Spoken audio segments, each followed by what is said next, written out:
So I've been doing a lot of research on the Seventh-day Adventist religion. It's actually really hard to find solid, reliable information on their beliefs. Their history is pretty rock solid and fairly easy to research, but very little is mentioned from reliable sources on their belief system or internal structure. My sources are generally categorized in 4 ways: atheists, Christian articles, Seventh-day Adventist articles, and secular scholarly articles. Of all of these, secular articles are the most reliable, but nearly impossible to find. I found a lot of solid information on their history, but very little about beliefs or internal structure, so take those parts with a grain of salt. What I've come up with is a general picture of the religion based on common things all sources said. I'm sure there's more to the story which I'm missing, which may warrant a part 2 to this video eventually. Okay, let's get into it.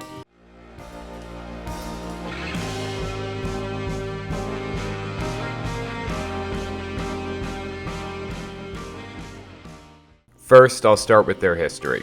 In the mid-1800s, around 1830 to 1840, there was a popular movement gaining ground called the Millerite movement. It was run by a man named William Miller.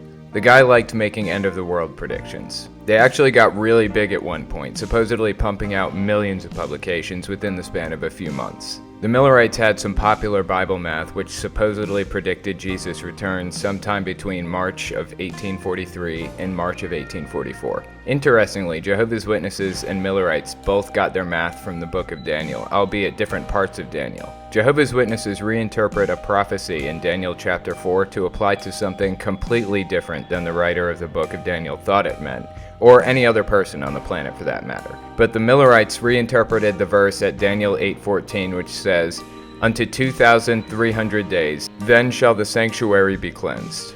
And of course, they do the same thing as Jehovah's Witnesses, which is to take the term days to mean not days, or more accurately, to mean years, and suddenly they have some numbers.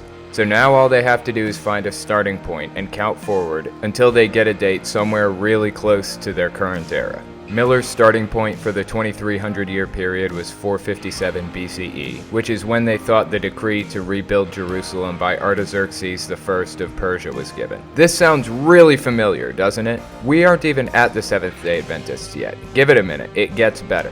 So the Millerites just count 2300 years or so from 457 BCE, and it landed them at 1844. Nice close date. It's perfect. So they start pushing out propaganda about the end times and how it's going to be somewhere between March 21st, 1843 and March 21st, 1844. The time came and went, of course, and nothing happened. So with one failed prediction under his belt, he changed it to April 18th, 1844. Like before, nothing happened. With all else lost, they tried one final time. They poured everything they had into October 22nd, 1844, having calculated the date from the Jewish calendar instead this time. People sold their shit, stopped working, and went on to push propaganda out full time about the last days.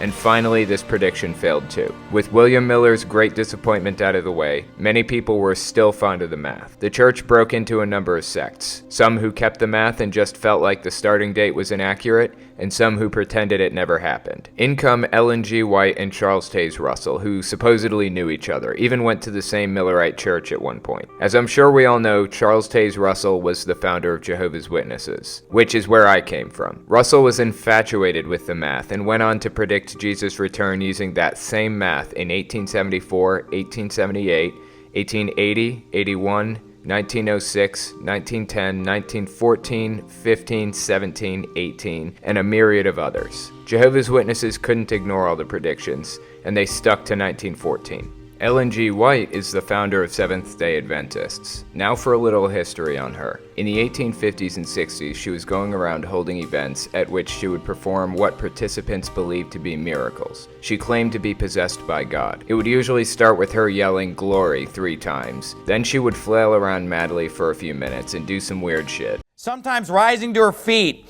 and walking about the room. She frequently moved hands, arms, and head in gestures that were free and graceful. But to whatever position she moved a hand or arm, it could not be hindered nor controlled by even the strongest person. And finally, she would stand perfectly still and spell D-A-R-K. Then it was over. According to some spectators, it would last between 50 minutes and 3 hours, and she wouldn't take a single breath the entire time. She had physicians there to check she wasn't breathing. They were probably just holding a mirror up to her face to see if it fogged. She was reported to have inhuman strength. She supposedly held up the family Bible, which they said weighed 18.5 pounds, at arm's length for half an hour.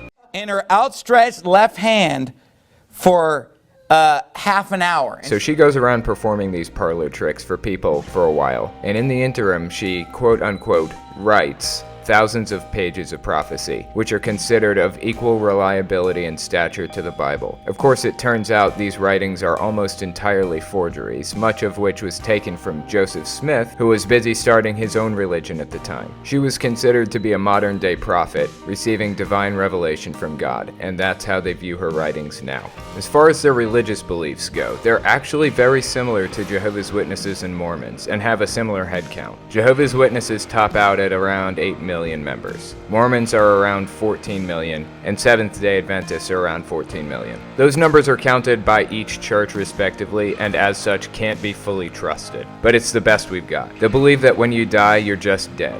You don't go to heaven, you just stay unconscious until Jesus comes back to judge people. According to them, if you're in hell existing consciously, that's eternal life. That's the immortality of the soul. And by the way, is this sounding familiar with the Jehovah's Witnesses? They believe that Jesus will be here any 5 minutes now, much like Jehovah's Witnesses. They believe that the body, soul, and mind are inseparable and all that implies. They believe that the Sabbath is on Saturday, not Sunday, as most religious people believe. They don't do shit except go to church on Sunday. Whatever. I'm not here to argue minutia. They're also health nuts, but their beliefs around health are kind of built on sand because they aren't following actual scientific facts about what's healthy and what isn't. They're just following biblical teachings about what's healthy to eat. And we all know that desert dwellers from 6,000 years ago knew more about what's healthy for you than modern-day scientists. They only eat clean meats, for one thing. I think that means if the animal doesn't have a cloven hoof, so no pork, no shellfish, etc. They eat beans in moderation. They only consume low-fat dairy or soy products. They don't drink soda, and a number of other restrictions. They also hate Catholicism. Here's a clip from the Adventist Global Conference in 2015.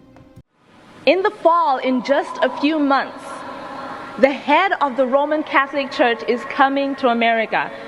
That's fine. You cannot miss the significance of the head of the beast power, the first beast power in Revelation chapter 13, coming to address the second beast power in Revelation chapter 13.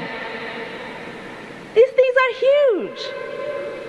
And it's happening in our world right now. They're extremists, they have odd beliefs, they destroy lives. This is Ben Carson. He ran for president against Trump in the Republican primary. He is possibly the most famous Seventh-day Adventist in the world. I don't know what role the Lord has for me in all this.